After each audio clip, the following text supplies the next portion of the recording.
Are your watercolours flat and uninteresting? Can you work out how to make them better? If that's the case, then join me while we learn how to make something like this into something like this. Give your paintings more impact.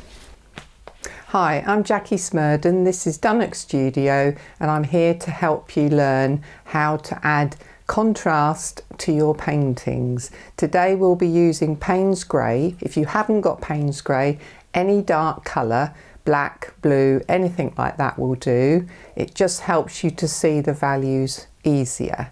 Please join me and away we go. So all I've done as a sketch is just a little croft that could be seen, well, quite a few areas all over the world really. Lays low to the ground, could possibly be on a hillside. I live in Norfolk, so we haven't got very high hills here. But this is just an exercise to show you. So just sketching something that works for you in your part of the world. Oops, dropped my brush. And then think about your horizon line as being roughly a third of the way up the page. So we got 1, 2, 3. So if you were to fold that piece of paper, it would be a third of the way up. So that's roughly where I've popped that, as if I'm stood over here looking across an open space towards the cottage. So if you're not very good at drawing, that's absolutely fine.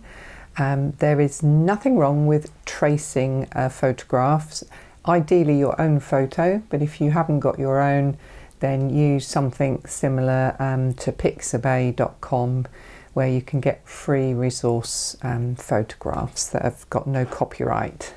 So if you were to pop it into a frame and sell it, you'd be okay. So, and we're going to use just grey, just one colour. Now, although I've got all these colours on here, that's because I've just done a workshop. So I'm just going to drop a little bit of water onto my Payne's Grey here. I'm using a small brush because I'm going to try and keep this picture simple and quick, and it sort of will do all the jobs for me. So that's just woken that pile of paint up. So the first puddle is going to be the sky. So you can see it is very weak. Remember, it will dry lighter. So Payne's Grey is quite a bluey grey.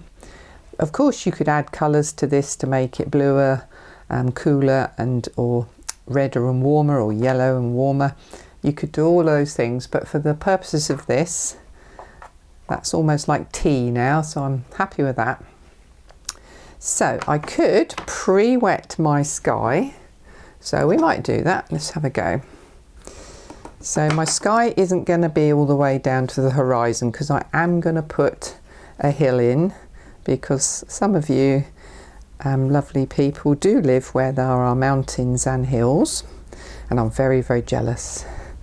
But I won't make my hills too big, because living in Norfolk, I'm not very good at doing mountains. I'm sure you're going to be much better than me. So I've just wetted that part of the paper just to take this initial sky wash. So the sky is right in the background, and this is going to be nice and pale.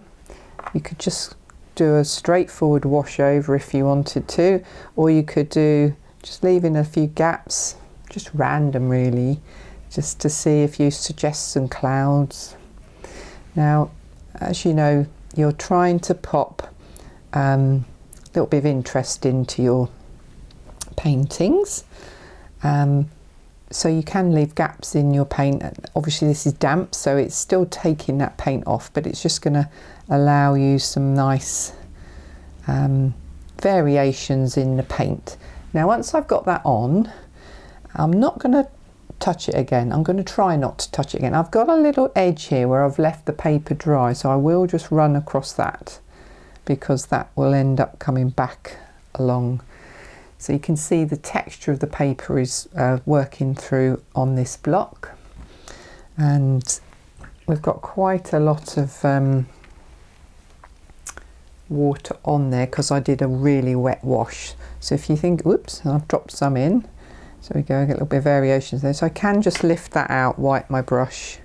Just take your brush and just lift out some edges. This does start to upset the paint, so try not to do too much. And you've got this nice edge here. Now with this sort of value study, what you could do is use that paint all the way down here, and then on your next layer you layer over it.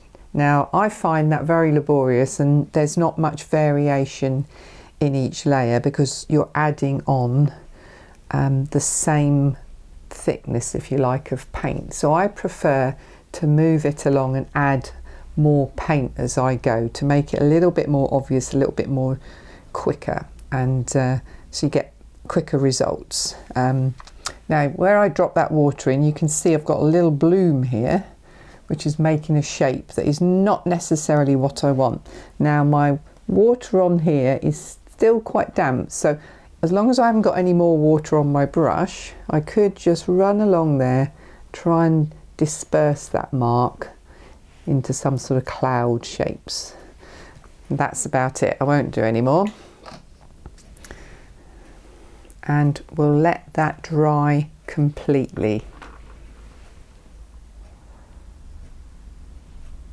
Okay, we are now dry, and if I just zoom into that line you've got there, you can just see how the paint has settled against the edge of the wet area and created a really nice line, which if you were perhaps then going to make this into a snowy mountain would give you a lovely edge.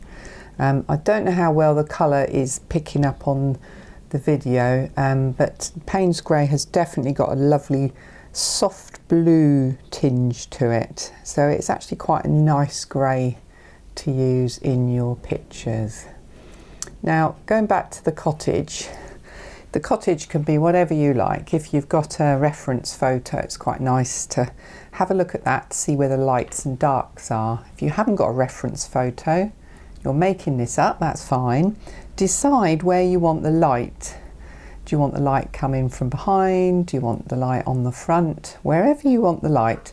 So I've decided my light is going to be on the front here, and this is a whitewashed croft of some description. So if my light's coming from this side onto the front, this side would be in shadow, but it's still white, if you see what I mean. So I would use exactly what I've just used in the sky to paint the edge of that building, and also I'm going to paint the edge of the roof. Now I can always go back and add to that later, but that's going to give me a shady white side. I think my roof would probably be made of, who knows, slate or reed or something like that. So I'm going to add that on slightly darker, but this one is the shady side of a white wall. So with that in mind, I might just pop in the windows and a door in a similar fashion. So it looks all rough and ready at the moment. Bear with me. Okay, so we're now moving on to the next layer. So we've done the sky. So the next layer we're going to go is still the distance.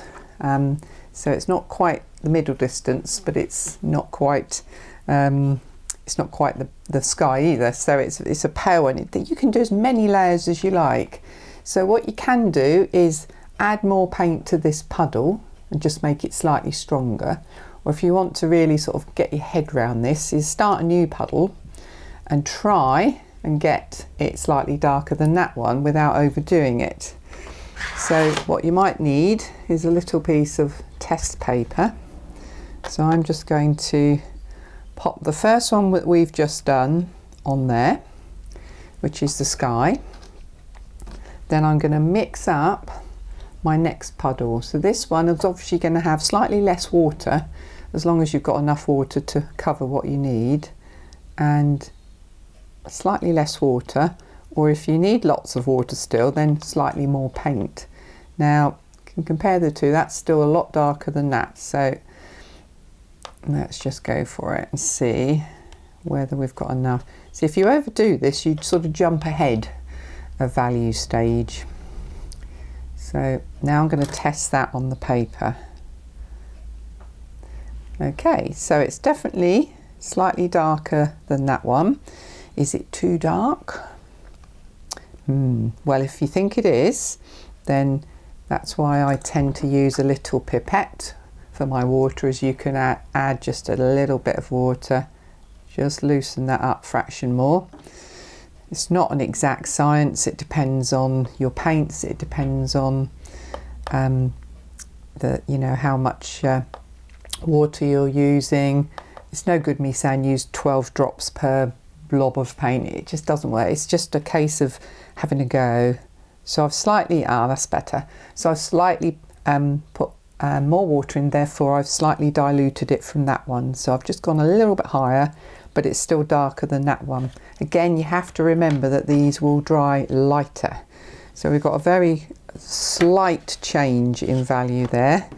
And let's see if it's enough. The trick is, if you go slightly too much, you can always, if you go too much with the value, it's very hard to take it back. But if you don't go quite far enough, you can always add more afterwards. So I'm going to pop down this edge now. So I'm going to run right along that edge. Now, if this was a snow scene, which I've decided it isn't, I could leave a little white gap there to suggest snow on the hills. That would be so easy to do. But see, I've stopped my brush there, and the pattern has already changed. These watercolours have got a mind of their own.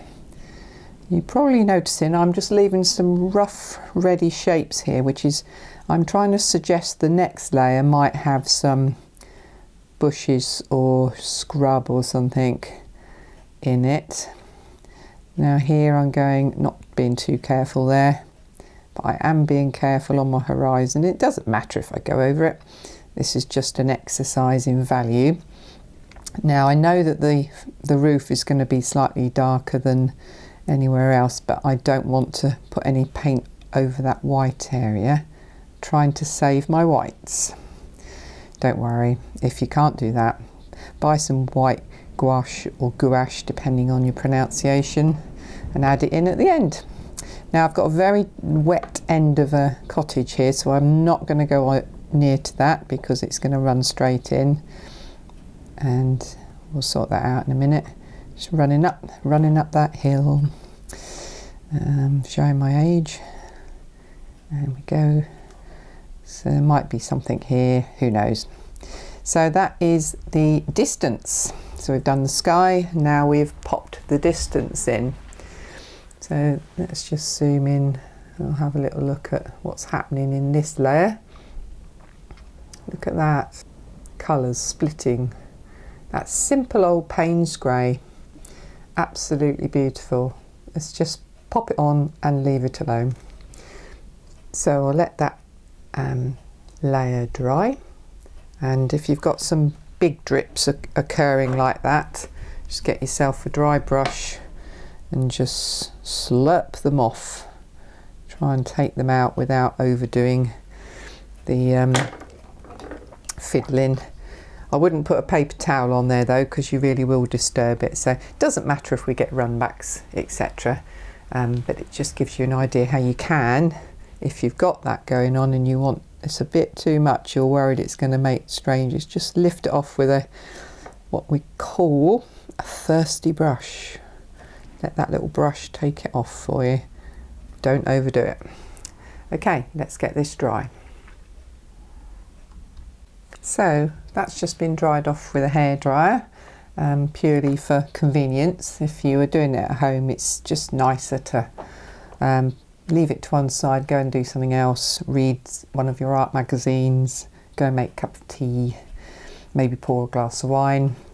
But you can see this little edge here, and even a little bit here. Now these do not worry me. I'm happy with these little accidents. That's my style. But if you're a painter who doesn't like sort of unexpected marks, then you could see that that's because the edges of my paper here had those slightly too wet areas. So as this dries, that's run back into them, created these run backs or cauliflowers or blooms.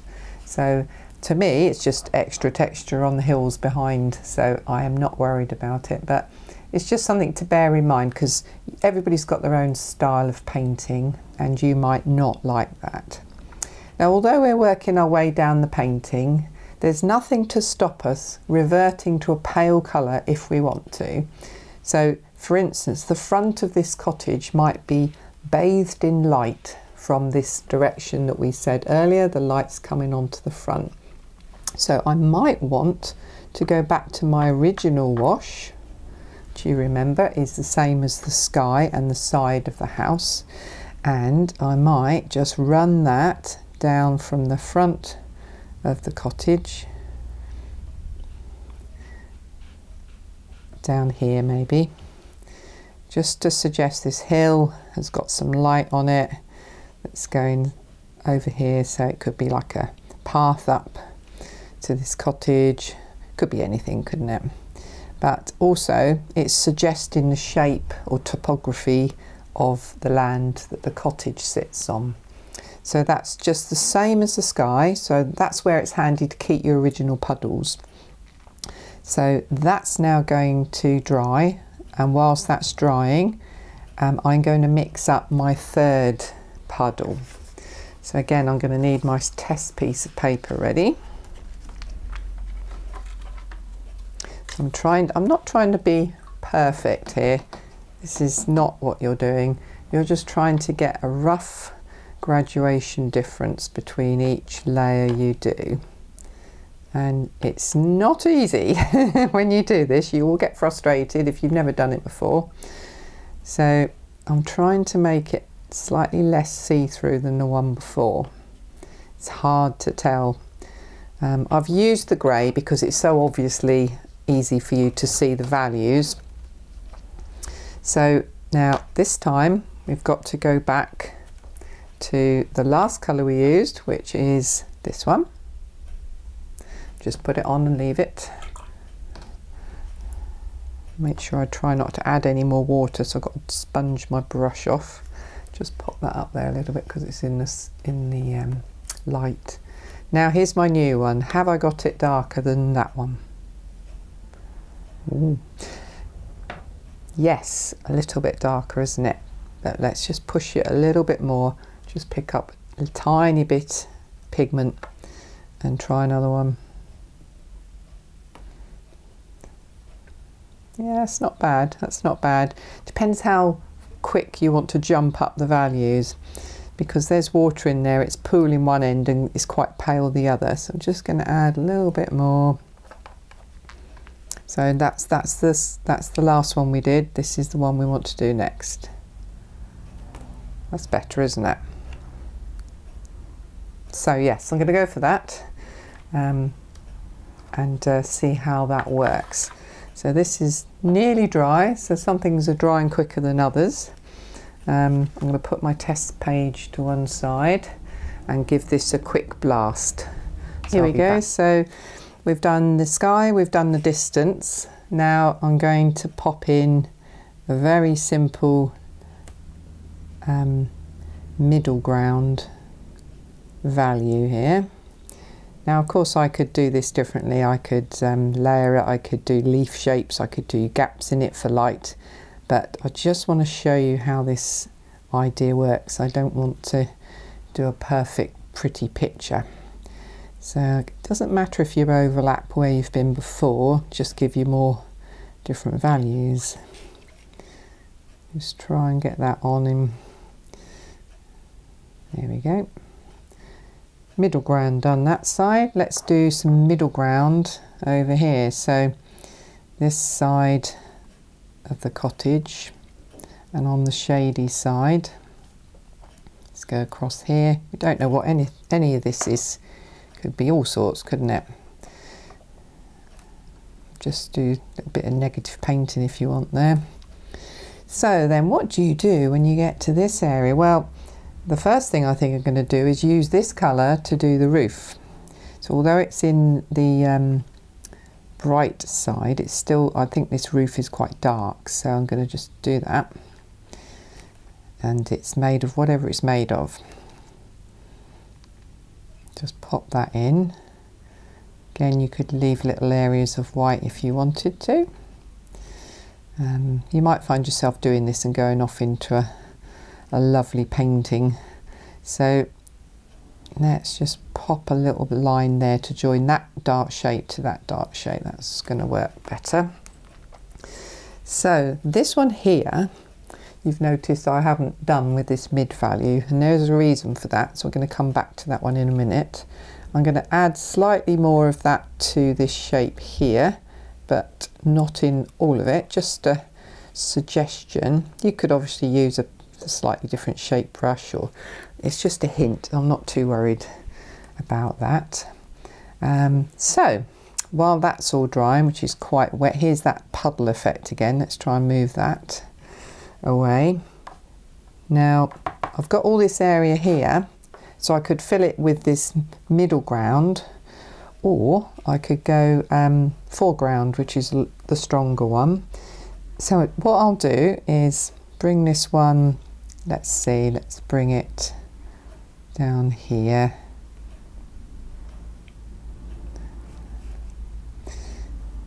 Middle ground that's becoming the foreground. Use that to suggest some shapes in the landscape, the way that you leave gaps, etc. We can fill those in or not. And my puddle of paint has come to an end. So take some of those right off.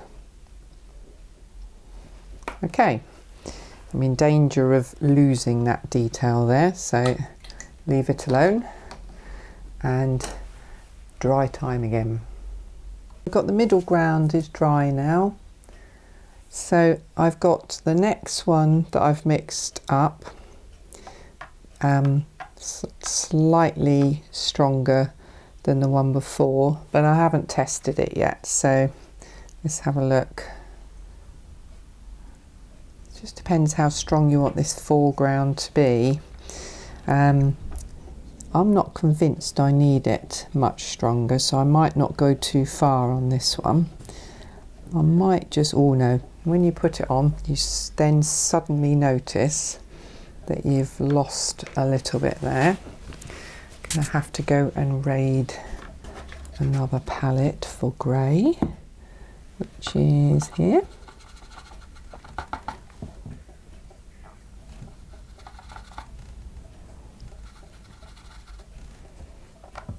This is the thing, if you're using up palettes like I am, you're bound to at some point run out of paint. So I can't lose that habit of worrying about wasting paint. I always worried about it. Silly, isn't it? It's what paint's for. So there we go, we're putting in foreground darks now. Got a wobbly brush, there we go. So you can dance these around. This could be, I've sort of done grassy looking things, but let's try and change the shapes a bit. Make it look like boulders or something like that.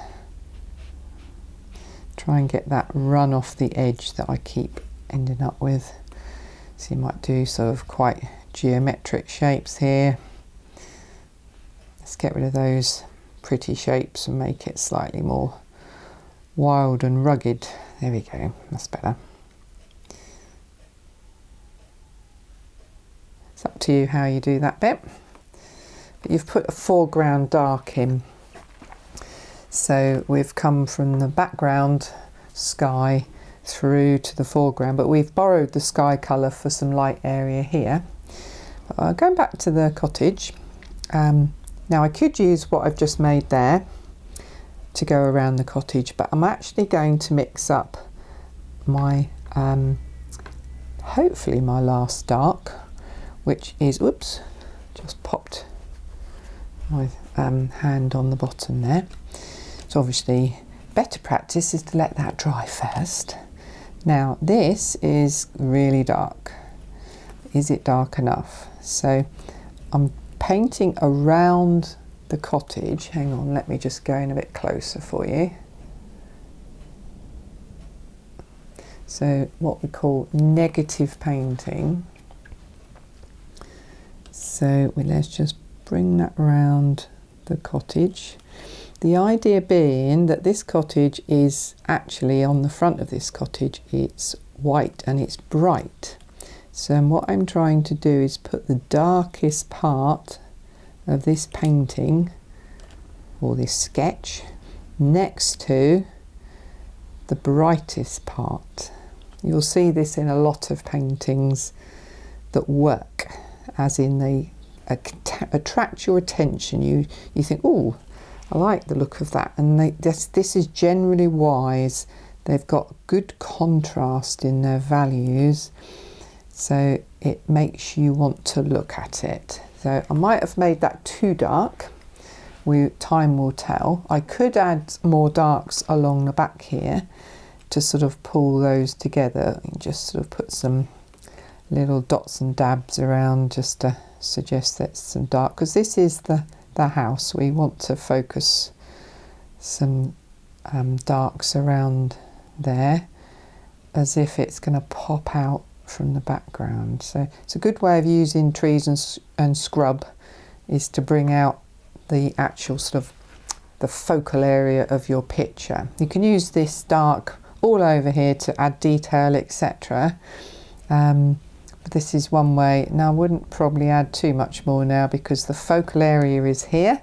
I do not want to go whizzing off over the page and make everything else the focal area. So I've got a lot of water in that bit, so that's going to take a little while to dry again. Okay, so if you wanted to, you could get yourself a rigger brush, entirely up to you, and then you can pick up any of the values that you think you might need, but I'm going to stick with the very dark one. So I am going to just suggest a little bit more definition in the doorway, just going down one side of it. It's quite hard to pick up paint on this brush, so tiny. It's not really supposed to be a fiddly study, this. It's just to give you an idea, but you might find it helps if you add a few lines. I do like adding lines to my painting. Some of you might already have seen my scribble ones. Now all of the buildings, if there's an overhang, they tend to have a shadow, so see how steady your hand is. Use your darkest value and just pop, whoops, got a big blob there, pop in a line under there, like so, and then probably up the side here, just a very small one there. That is probably all I would do there. You can see I've slightly overlapped my roof here, just show you, where this shrub has come across the roof. Now I might not like that effect, I could lift that out, but I'm not too worried. I'm just going to use that to scribble. So I'm going to imagine that this shrub has gone across the front of the corner of the roof as well. But if you didn't like that, you could lift that out once it's dry with a brush. So what else could you do with this picture? Well, again, if you're using your darkest dark now, there's one obvious thing that you'll see in all sorts of paintings. Now, just here, let me take you in, I have got a dot, which is splatter from when I was carrying my paints over. Now I could try and scrub that out, but that'll make a terrible mess. So the best thing to do with a dot is to make it into some sort of bird. That's it. I might want some more birds. So I might look for something on my painting that's got something like, there's a tiny bit of hair there. Pop a bird there. And because we've got two, we probably need three, because things look better in threes. This one's got slightly more showing off his body. whatever he's doing. So there's my 3 birds. So tip for birds, just practice painting tick lines in the shapes and forms of wings. Just have a look at birds. They don't just have their wings in an M shape, they move all over the place. So just suggest the movement, don't try and paint the whole bird. So the last thing, if you were going to add something, maybe go back up a value so it's not quite so dark as this one we've just done. You could, whoops, got loads on there, you could suggest maybe some sort of path. But this is where it's your painting. You might think, oh, I'm not going to put that in there. No, that's just not what I'm looking at. Don't like that. That's great. If you're already making those decisions, then you pretty much don't need me anymore. It's really good. Just go with what you want to add to your paintings, any detail or not. This was a value study. It didn't really need any detail, did it at all? Could even like say, oh, there's a step there, but that's way too detailed. But hey, I want to put it in, so I will. There we go. One value study of a cottage on a hill somewhere in the world with 3 birds floating over it. So we worked from the sky to the distance to the middle ground to the foreground, and because the focal area was here, we added the darkest dark next to the lightest light, in which this case it was the actual cottage was left white just here. But when you're painting, it doesn't have to be white. Any pale colour here, if you add darks next to it, will appear to be light and bright. So that's the idea of it. You can see different layers going on here because I painted across it once and then I painted across it again. Look how that affects the paint. You're getting all these texture marks, so I don't mind that at all. So another thing I've shown you before, but I'll show you again, grayscale and value finder. Now this is really useful. Now you can see that's why I've chose grey, to give you an idea of what I was trying to achieve here. So is the sky white? So you look through this. I do find this difficult, so if you're struggling, do not worry. This is white. That is not white, is it? It's just that tone down from white. So we did well to get that tone just down from white. If you pop that over the front of the cottage, I've got to be careful it's not wet, you should be able to squint and see that the white cottage is white as a value. So you're working down, this is a value 1 to 10. So we haven't done 10 different values. So you have to sort of work out, well, what's the next one likely to be? Well, the sky, I think, if you squint, is somewhere between the white and value 9, so 10 and 9, because it's a little bit paler than this, isn't it? So it's more going towards this one. If you squint, it's just slightly between that one and that one, or maybe that one and that one. It's very hard. I do struggle with this. So try, if you can, convert your photos to black and white or print them off in black and white. It does help you to see the values better. Now let's move down and see what we can see. So this background hill, if you squint, it's a bit darker than that, isn't it? Squint again, that's pretty close. So I would say value 7. So we've gone from a white of the cottage to the sky, which was between the two. We've jumped down to this 7. Now let's have a look at this one here, which was the mid-ground.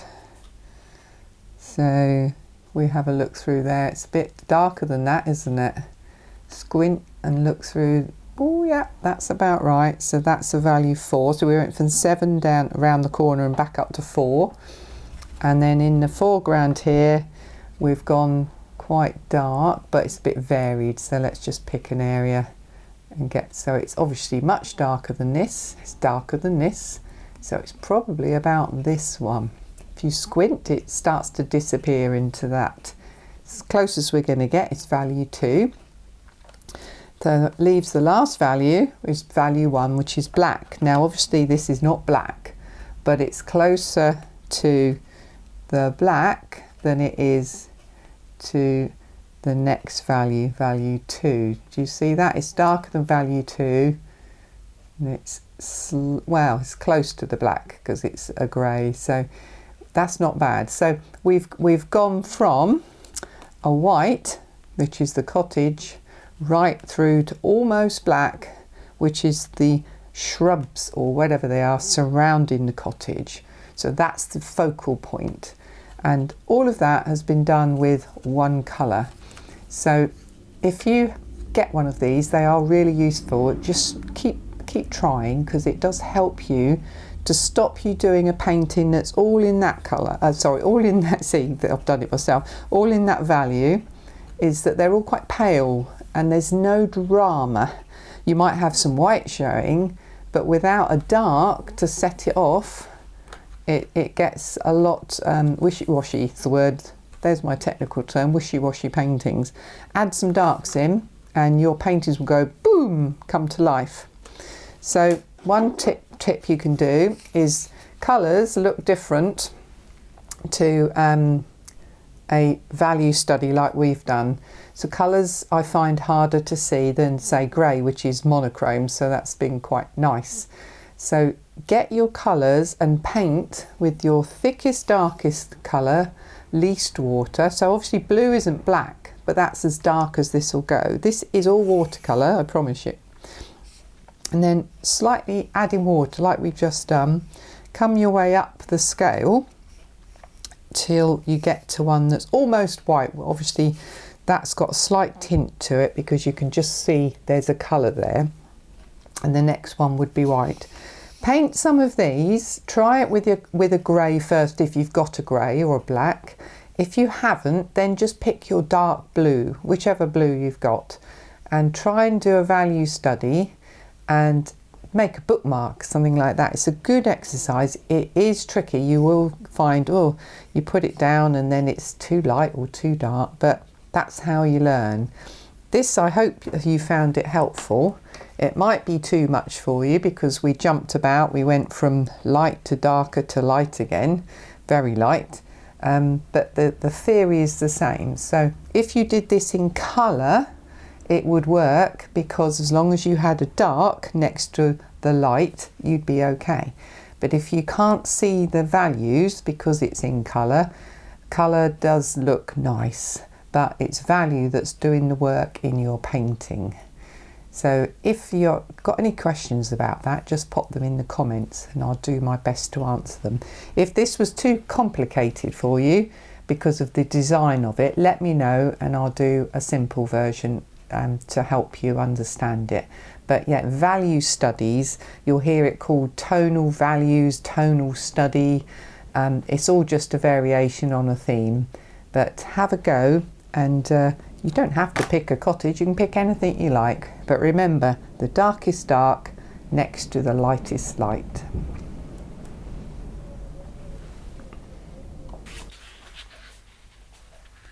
I hope you found that interesting. It's a really simple trick. If you can make yourself some bookmarks with different values for all your colours, you'll really get a feel for how dark some of them will go. Now obviously you don't need to make all your paintings with a really, really dark and a really, really light next to each other. That's just one way of bringing impact to your paintings. You may prefer a softer finish, not quite such a really contrasting focal area. But if your paintings were flat and not quite working, then hopefully after doing this exercise you'll be able to improve them. Happy painting, and I'll see you all soon on the next video. Take care, bye for now.